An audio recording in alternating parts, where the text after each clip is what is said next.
The 18th word. This word consists of 2 stations, of which the second has not yet been written. There are 3 points in the first station. First point. In the name of God, the merciful, the compassionate. Think not that those who exult in what they have thus contrived, and who love to be praised for what they have not done, think not that they will escape suffering. For grievous suffering does await them. Quran 3-188. A chastening slap for my evil commanding soul. O my foolish soul, charmed at glory, enamored of fame, addicted to praise, and without equal in egotism. If it is a just claim that the source of the fig and its thousands of fruits is its tiny seed, and that all the grapes in their 100 bunches hanging from a dry branch of the vine are produced through the skill of the branch, and that those who benefit from them should praise and esteem the branch and the seed, then perhaps you have the right to be proud and conceited about the bounties with which you are loaded. But in fact you deserve to be constantly chided, because you are not like the seed and the branch. Since you have the faculty of will, you reduce the value of those bounties through your pride. Through your conceit, you destroy them. Through your ingratitude, you nullify them. Through claiming them as your own, you lay hands on them unlawfully. Your duty is not to glory in your deeds, but to offer thanks. What is fit for you is not fame, but humility. Your right is not praise, it is repentance and to seek forgiveness. Your perfection lies not in self-centeredness, but in recognizing God. Yes, you in my body resemble nature, in the world. Both of you were created to receive good and be the thing to which evil is referred. That is to say, you are not the agent and source, but the recipient and passive. You have only an effect, and that is being the cause of evil because you did not accept as you should have done a good arising from absolute good. Also you were both created as veils, so that things that are apparently ugly, whose beauty is not obvious, would be attributed to you, and you would be means of the most holy divine essence being acknowledged free of defect. But you have taken on a form entirely contrary to the duty of your natures. Although out of your incapacity you have transformed good into evil, you as though act as partners to your Creator. That means one who worships himself and worships nature is extremely foolish and perpetrates a great wrong. And do not say, I am a place of manifestation, and one who manifests beauty becomes beautiful. For since you have not assimilated it, you are not a place of manifestation but a place of passage. And do not say, among people I was chosen. These fruits, these fine works, are shown through me. That means I have some merit. No. God forbid. Rather they were given to you first because you are more bankrupt, needy, and sad than everyone else. Hashiya. In English, Fatino. Truly, I was extremely pleased at the new said silencing his soul to this extent in this dispute, and said, Iows bravos. Second point. This point elucidates one meaning of the verse. Who has created everything in the best way? Quran 32-7. And is as follows. In everything, even the things which appear to be the most ugly, there is an aspect of true beauty. Yes, everything in the universe, every event, is either in itself beautiful, which is called essential beauty, or it is beautiful in regard to its results, which is called relative beauty. There are certain events which are apparently ugly and confused, but beneath that apparent veil, there are most shining instances of beauty and order. Beneath the veil of stormy rains and muddy soil in the season of spring are hidden the smiles of innumerable beautiful flowers and well-ordered plants.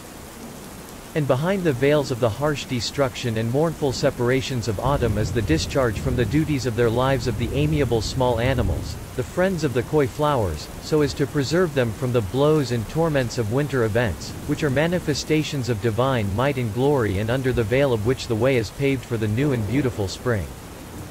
Beneath the veil of events like storms, earthquakes, and plague, is the unfolding of numerous hidden immaterial flowers.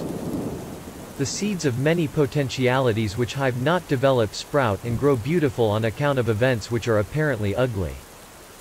As though general upheavals and universal change are all immaterial rain. But because man is both enamored of the apparent and is self-centered, he considers only the externals and pronounces them ugly. Since he is self-centered, he reasons according to the result which looks to himself and judges it to be ugly.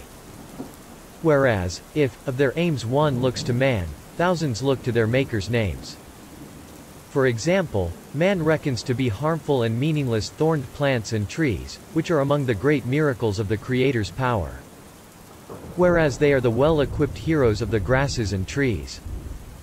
And for example, hawks harrying sparrows is apparently incompatible with mercy, but through this harrying, the sparrow's abilities unfold. And for example, he considers the snow to be very cold and uninviting, but under that chilly, unpleasing veil there are aims so warm and results so sweet they defy description. Also, since man is self-centered and worships the apparent and therefore judges everything according to the face that looks to him, he supposes to contrary to good manners many things that are perfectly polite and correct. For example, in man's view, the discussion of his sexual organ is shameful. But this veil of shame is in the face which looks to man. Whereas the faces that look to creation, art, and its aims and purposes are veils which if considered with the eye of wisdom, are perfectly correct. Shame does not touch them at all. Thus, certain expressions of the all-wise Quran, the source of politeness and right conduct, are in accordance with these faces and veils.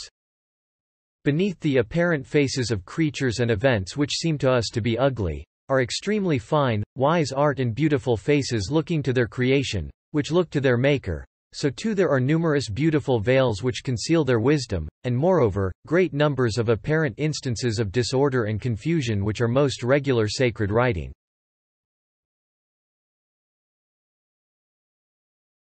Third point. If you do love God, follow me, God will love you.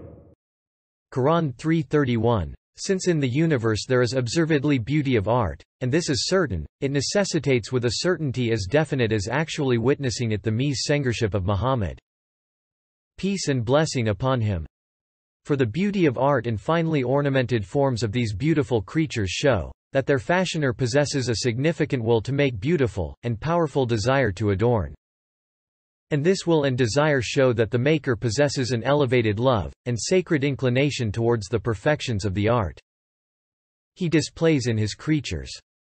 And this love and inclination require to be most turned towards and concentrated on man, the most enlightened and perfect individual among beings. And man is the conscious fruit of the tree of creation. And the fruit is the most comprehensive and furthest part, the part with the most general view and universal consciousness.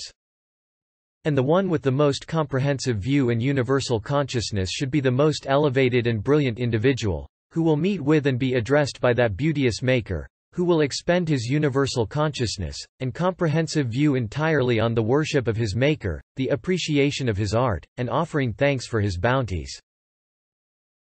Now, two signboards, two spheres appear.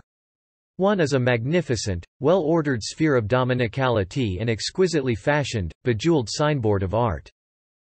The other is an enlightened and illumined sphere of worship and broad and comprehensive signboard of thought and reflection, admiration, thanks, and belief.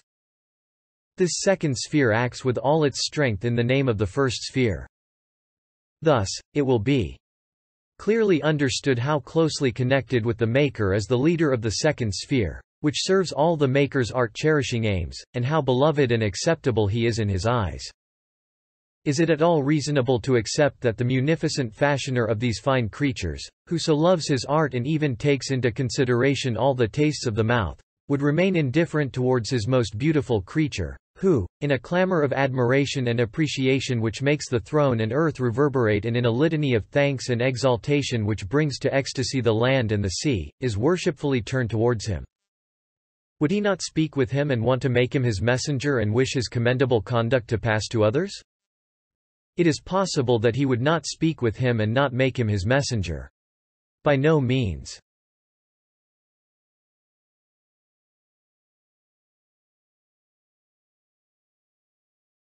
Verily, the religion before God is Islam.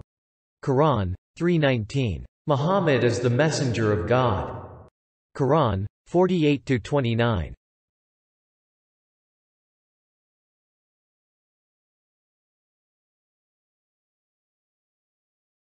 You can help spread the videos by subscribing to our channel and sharing links.